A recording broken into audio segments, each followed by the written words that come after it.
Hey NAIA football fans, Corey Thorpe here with another edition of the NAIAFBALL podcast powered by AdCraft USA, your custom apparel, merch, and uniform experts. Our friends at AdCraft have been with us for many years now. They've run web stores for us multiple times. These guys are NAIA fans and family who are experts in the apparel and merchandise world. AdCraft allows you to take the hassle out of ordering. Let their knowledgeable design and customer service staff handle everything from hosting the store online, shipping the product, and helping your customers so you can get back to the game. Find them online at adcraftusa.com. All right, guys, tonight we start the final stretch into the season. We're under 100 days left.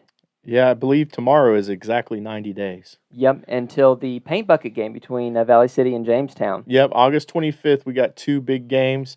One we're going to talk about today in our AAC preview, and then the paint bucket, the two North Star rivals.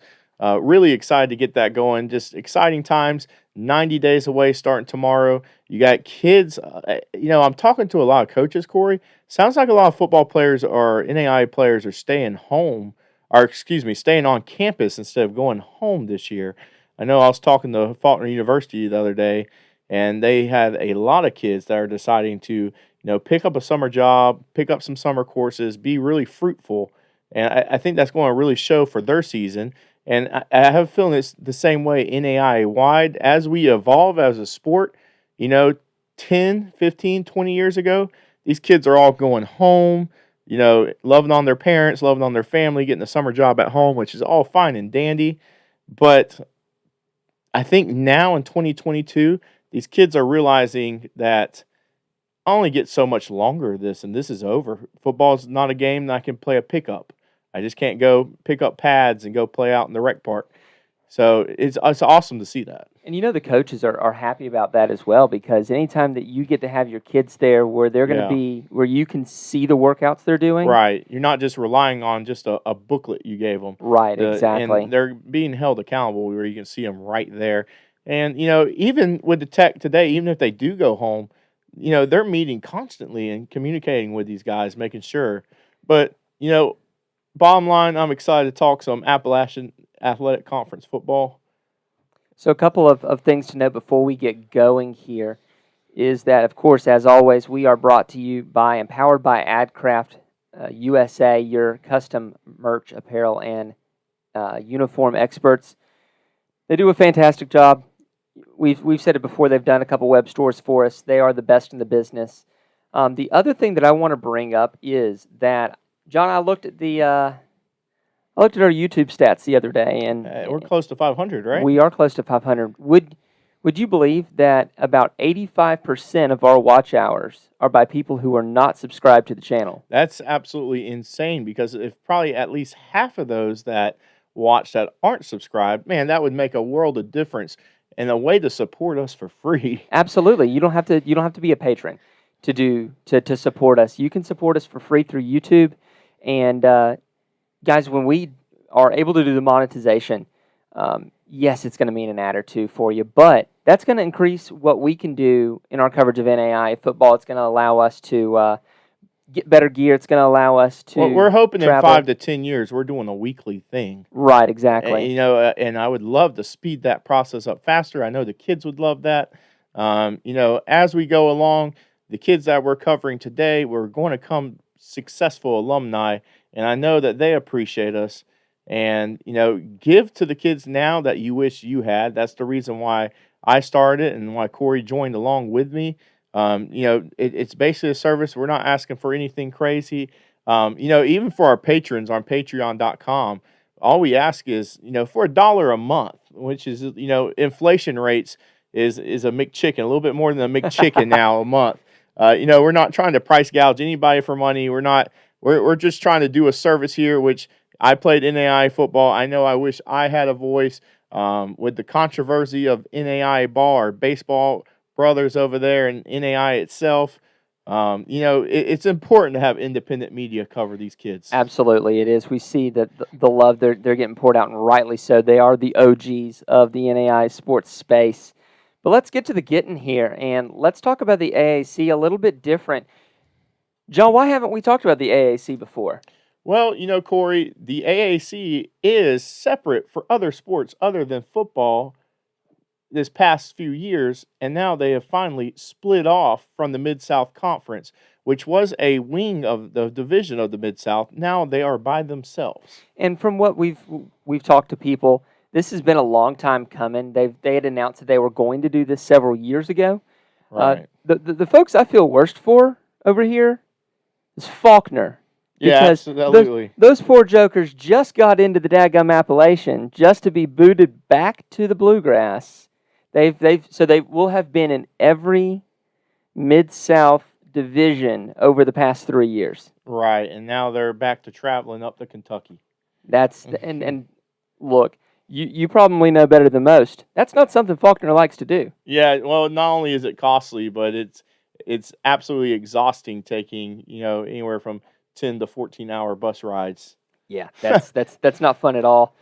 So tonight we're talking the AAC. We're going to go bottom to the top in terms of kind of a net yards per play idea. So some of these might be a little out of order in terms of what the standings were from last year, but basically looking at some sort of a power ranking from a year ago where we take a look at the offensive yards per play minus the defensive yards per play given up and kind of get a just a rough figure of what you were last year. Yeah, that margin is definitely a tone setter as we look for this.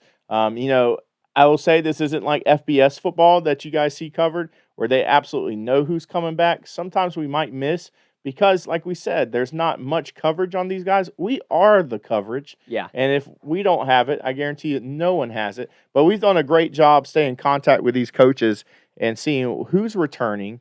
And a big thing of our list, and I think you do a great job at it, is seeing what all conference players are returning. I think that's a huge metric, and seeing where these teams should belong preseason.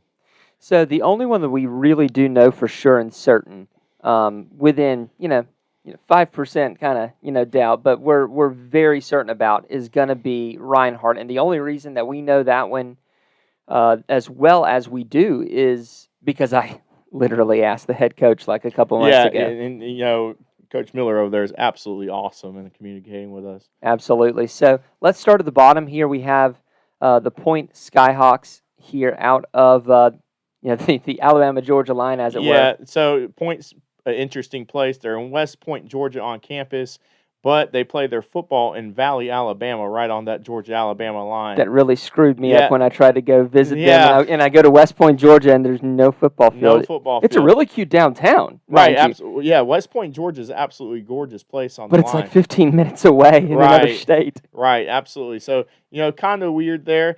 But, Corey, a lot of people don't realize that Point University won the Mid-South Sun Division just like 6-7 years ago, I believe. Yeah, it wasn't long ago, and that was the bright spot in their program so far. They're a young program still, and then they dropped right back off. So if you guys remember Cincinnati Christian a few years back, who just had blunders, they finally got up, got a win, and then the program shut down. Yep. I'm going to butcher the coach's name, Coach Ziders, Trevor Ziders. He was the head man there. He looked for a job. He became the defense coordinator at Point these past couple seasons. Well, now he is returning back to the head gig at Point University. Talking to those guys, it sounds like they had an impressive defensive lineman class come in. They really stayed within their home base. If you don't know high school football, Alabama and Georgia absolutely grow some monsters in the trenches. So I'm eager to see how Point relies on some young guys. I think they had a roster flip because, as Corey has in his notes, they only had 2 all-conference guys last year. But, Corey, I'll let you go ahead and take your input on Point. So, to be fair, with Coach Zider's defense, their defense outplayed their offense. They're number 4 in conference in defensive yards per play. There were some just horrid numbers. Which Coach is a defensive guy, right? Exactly. Yeah, so that was his thing. And now, really, the thing is going to be: is he going to be able to rehabilitate the offense?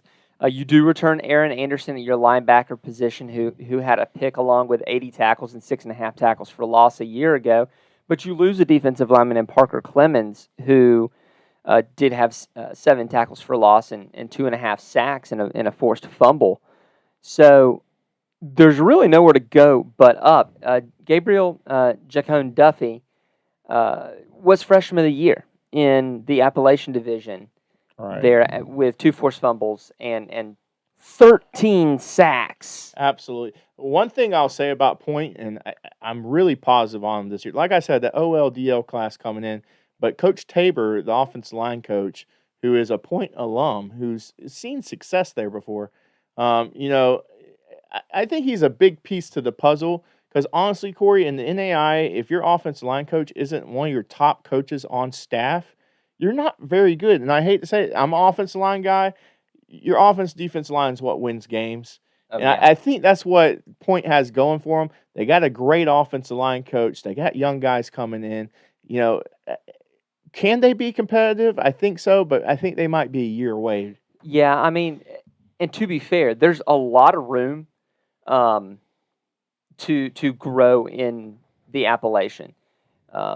It's not until you get to kind of the top 3 teams where you really have some fiercer competition in that division. I think if you do take a step as the Skyhawks, you could definitely find yourself being 4th after this year. Well, and the 2 teams really to beat, Reinhardt definitely number 1. They've had the consecutive division titles. They haven't really let it go. Yeah. In the Appalachian, and then Kentucky Christian, after Coach Phipps left a couple years ago, they kept up the offensive hot streak over there. Yeah.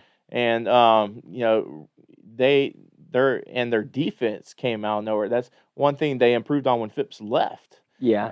But anyways, the big thing is what we want to see, and we're about to go over these 2 teams in a little bit.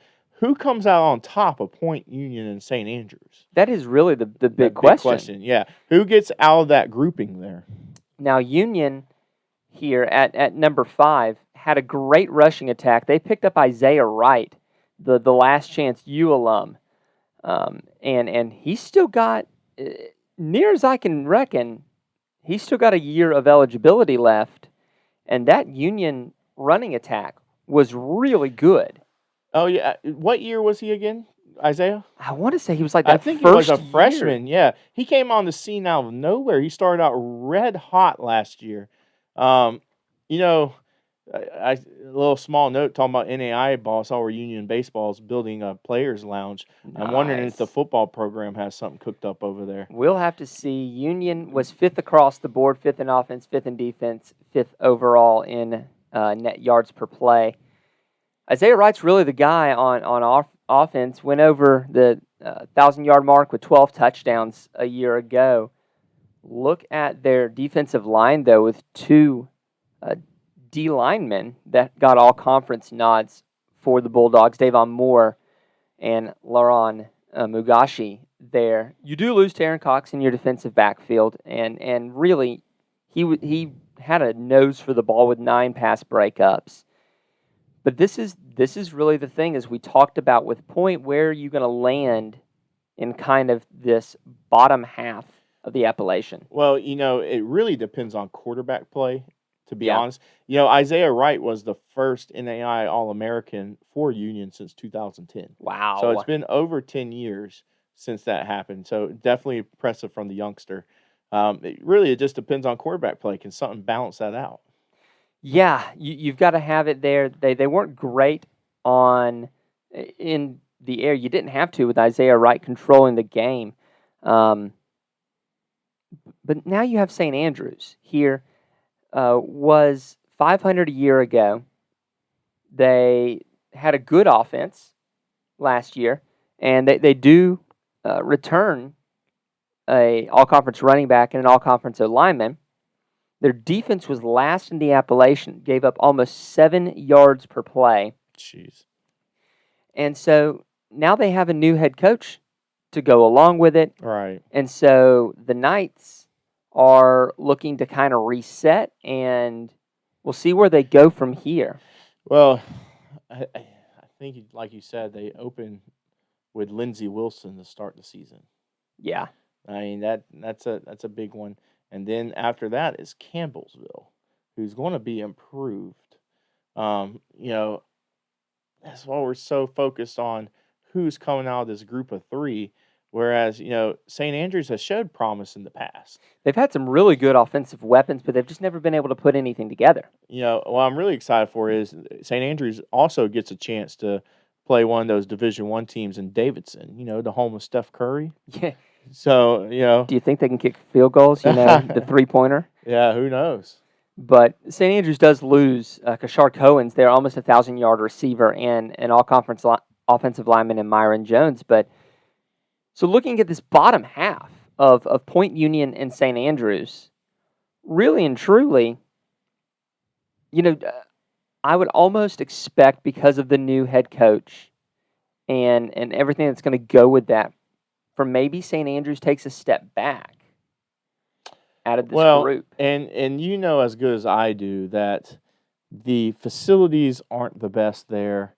I'm wondering what turnover they had. Maybe not these main guys that we're talking about coming back, but some turnover, some role players. Because in NAIA football, you can have the best two guys, but if your 3 through 21 aren't solid, you're not going very far. And we do know that they have had, we've seen some pictures that have been posted to Twitter of their facilities and stuff like that. And we really do hope that they've gotten those issues rectified, because that's absolutely. That's disappointing to see. But we'll have to see. So you could see St. Andrews take a step back. I could see Point taking a step forward here. Even though they do have the new head coach, I think having a guy who's familiar with how Point works, having coached there for a few years now, is going to be something that's going to help them with the transition. And you might see Point, get off the schneid a little bit, maybe catch 3 or 4 wins. Right, absolutely. We'll see. So then we look at the top half here. Kentucky Christian, like we said, absolutely impressive new era they ushered in. Jordan Brown, was not only all-conference guy, but he was the freshman offensive player of the year for the Appalachian. They really ran the ball well last year. They really did. Even though their offense was bottom half in the Appalachian with 4.5 yards per play, their defense was vastly improved. I mean, it wasn't that long ago where these numbers would be flipped, and they'd have the number 2 offense in the conference and the number 4 defense. So they've really done a good job defensively, only allowing about 5 yards per play, which, kind of surprising that 5 yards per play is. Yeah, absolutely. Like I said, it was impressive that they ran the ball. Their head coach is, an ex-quarterback. Yeah. At Campbellsville, Coach Russell over there. And like I said, they've done a great job, I felt like, building within the trenches. I feel like losing Chris Draper is going to be a big loss for them and some other guys in that front seven. Yeah, Devin Bacchus there at linebacker was just such a big key for them in the middle, kind of their stopper, along with Ethan Owens there. But, they went 6-2. Why are we mentioning them at number 3? Yeah, well, and how they finished 2021 was disappointing. Yeah. When they went up against the top 2 teams, Faulkner and Reinhardt, and they took losses. Yeah. They started out so hot in the division, and then, when it was the top 2 teams, Yeah, they folded. So who we have as the number 2 overall here, just based on, again, the yards per play, is Bluefield. Their defense was middle tier with 5.64 yards per play given up, but their offense, led by freshman quarterback Nathan Herstich. Yeah, he caught the scene early. I can't remember who their first game was last year, but I think he put up a couple hundred total yards in that first game and caught our eye. I seem to remember him tossing up something like 6 or 7 touchdown passes in a couple of games, and just we're sitting there quoting Vince Dooley over here, my God, a freshman. Yeah, absolutely. LeBron Fields, another pick here for all-conference, 563 yards. They do bring back 2 all-conference offensive linemen, which that's always a good thing.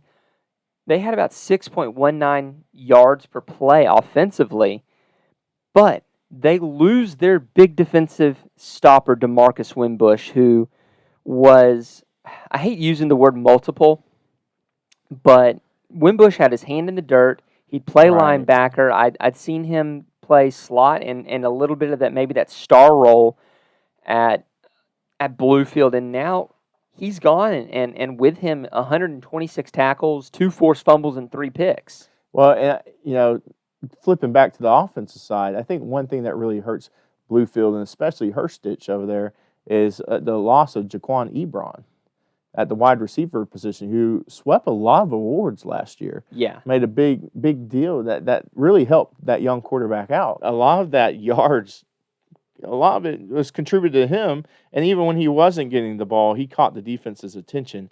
So I want to see what receiver steps up for him. But like I said, this team is only going as far as Hurstich takes them. Yeah, and Hurstich can work on that accuracy, only 56.6% passing. A lot of the top quarterbacks we see in the NAIA are in that 62 to 65% range. And so that's definitely somewhere where he can improve. But, I mean, he's almost throwing for 4,000 yards here. Now you've got 2 years underneath you because he was a transfer in. So he's got 2 years of college ball under his belt now. Yeah. Maybe he starts to break out here. And another interesting thing about Bluefield, looking down their schedule, they have Emory and Henry College on the schedule, which is a Division II, which is only like an hour plus away from Bluefield. That's not bad. Yeah, those are games that need to happen, especially with the Mid-South splitting up. You're able to get some intertwined NCAA games, which is, I think, very important for NAIA teams. Yeah, and now to be fair, you do have a scheduling alliance between the Mid-South and the Appalachian Right. for the next couple of years, which is really nice for the Appalachian. It's something the Sun's not getting, and we'll talk about them a little bit later on in the off season.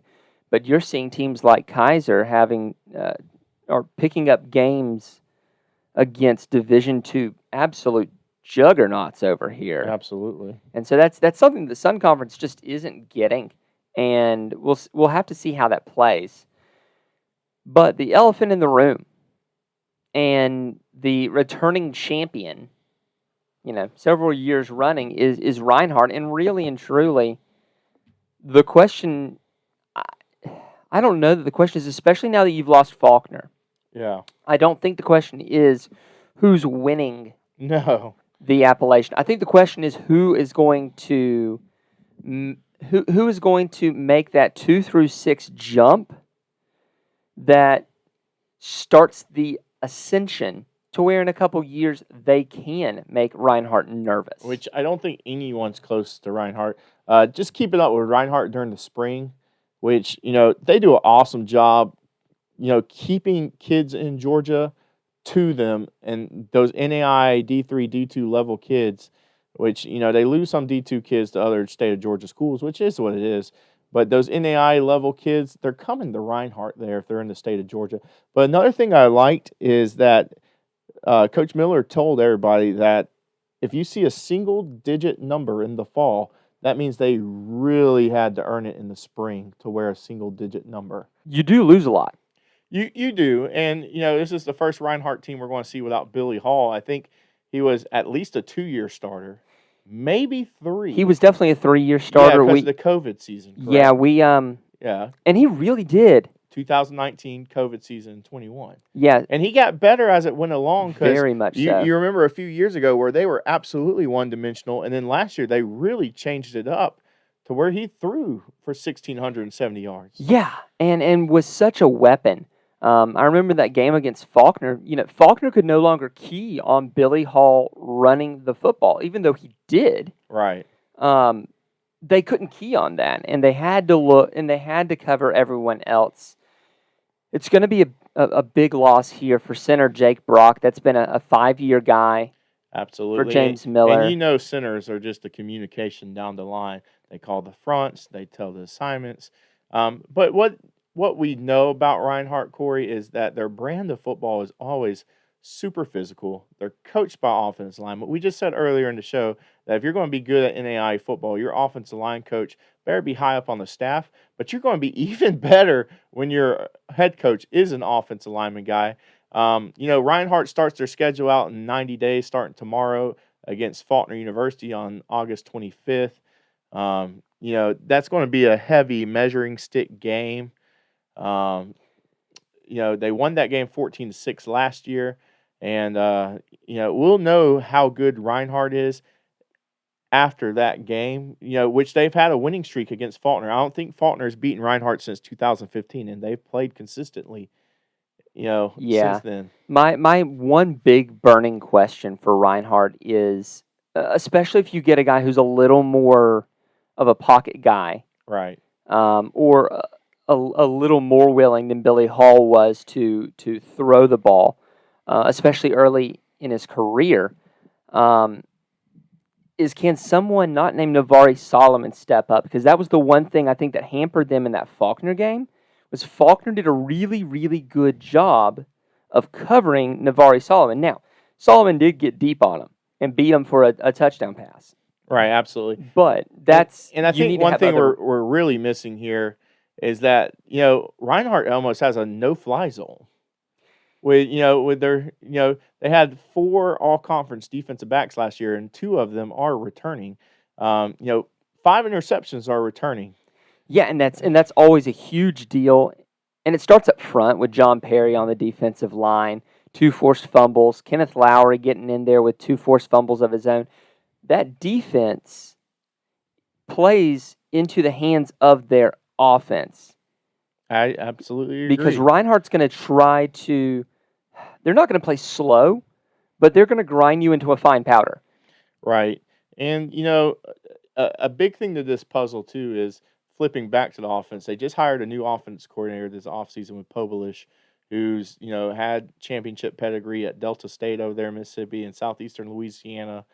Really eager to see how that continues. But, similar, not comparing Reinhardt to anybody, but how Morningside has dominated the GPAC, which I know they're starting to dominate on the national level, always being so high in the playoffs. But Reinhardt is that version for the Appalachian. The culture, you might lose kids, but the culture remains the same. Right. And, look, think about it. This Reinhardt team is barely a full class of kids away from having been in the national championship game against St. Francis. Right. That wasn't that long ago. And so you're very right. But here's the difference. Since we've been covering this, when we started back in 2018. Right.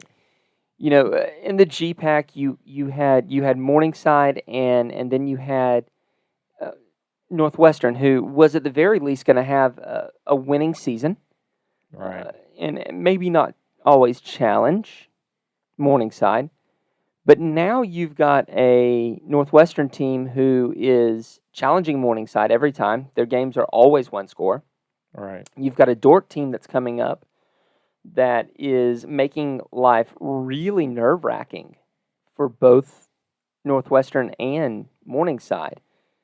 So how is the Appalachian Athletic Conference going to develop that same parity now that they're on their own?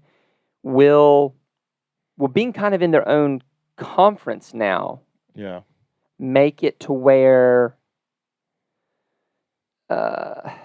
maybe things are a little bit more even-keeled and you see some growth from some of these second-tier teams turning into real challengers in 3 or 4 years. Right, absolutely. Well, it goes back to just saying that, like I said, players come and go out of Reinhardt, and they do a great job. One, the NAIA is a revolving door for players. It just is what it is. But teams like Reinhardt do a great job. You talk about Jake Brock, who was a 5-year guy. Reinhardt does a great job of keeping their guys the whole time through their career there. Not only that, Corey, but what we said earlier about Reinhardt recruiting the state of Georgia, On National Signing Day, they had 33 players inked to sign with the Eagles. 90% were from the state of Georgia. You know how many players were signed outside of Florida, Georgia, Alabama, this little region right here? Probably about 2 or 3. One from New Jersey. So that kid had to have been really special. And I need to look up more on him. That's the thing. You talk about your NAIA teams and their willingness to sign kids after signing day and go find ones that fall through the cracks. I wonder, and it'd be something to look at, the guys who are signing just an absolute ton and have their class lined up by signing day. Yeah. Are they finding a better quality of player playing by kind of the same playbook as the bigger schools, or are those diamonds in the rough really where you need to stay? Well, I know for sure Reinhardt's the type of program, and there's some other ones that are like this. Once they're past signing day, they're pretty much done. They found their guys because they do such a great job of keeping their guys there all 4 years. They don't have to, a lot of NAIA teams will recruit, 2022 guys even now. We're getting into the summer, and some will even take them now.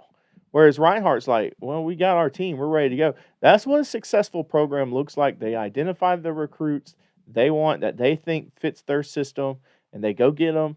And that's why the culture is so great there. It's implemented. They're a physical brand of football, and it's going to stay that way because they identify what they want, what they need. They get them there. And, names come and go. We remember the names like Trey Coney, who was, the big tackle for them.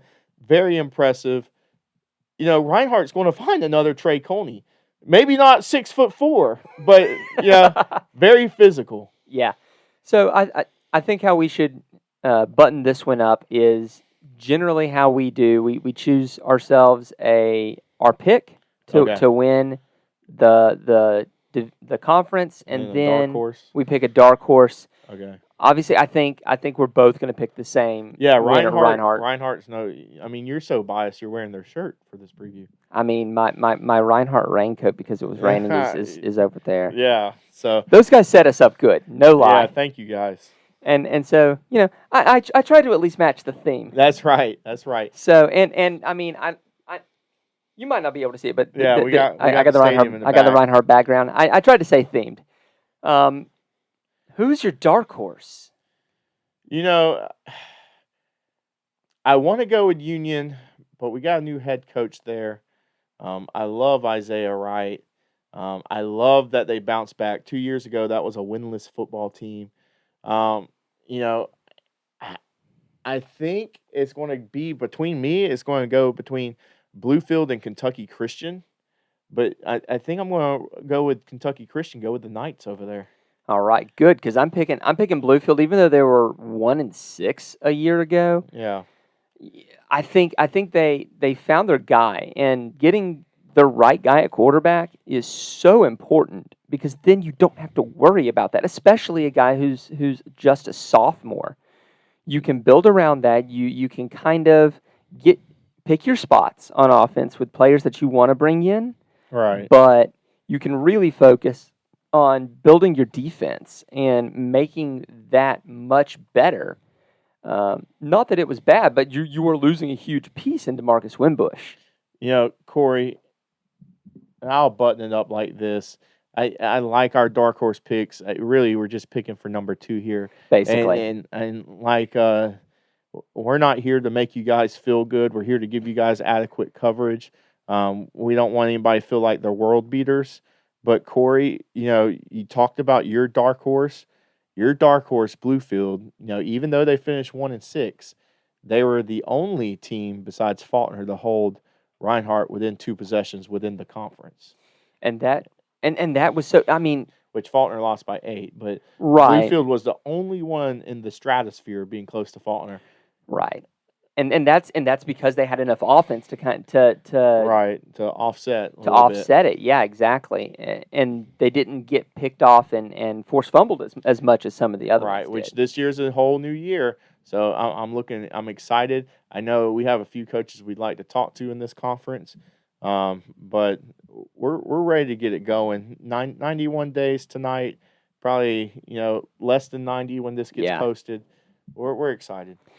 It's coming quickly. And as we go through this, we're going to do the conferences alphabetically so that no one thinks we're playing favorites. No one thinks we're playing favorites over here. You'll notice we started with the A's. Yeah, there you go. And it's a great place to start.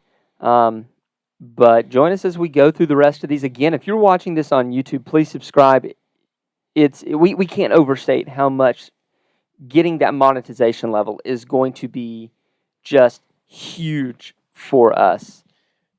If we got 5,000 subs, I would take a 2-guard and shave my head. A 2-guard. What would your wife think about that? Well, I mean, it's the same haircut I always get. A 2-guard, kind of leave something. You on there. rascal. So. For John Cooper, I am Cory Thorpe, and we'll see y'all later. We hope you enjoyed this episode of the NAIAFBALL podcast presented by Adcraft USA. Be sure to contact them for all your custom apparel, merch, and uniform needs. Thanks also to Mommy Bay Turf and Turf Nation, as well as Leading Edge Fundraising for their support of the podcast. If you enjoy the show, subscribe to the podcast as well as to our YouTube channel. Leave us a review if you're listening on Apple Podcasts. As always, if you'd like to support what we do, head over to patreon.com/NAIAFBALL and become a patron. We can't do what we do without our sponsors and listeners like you.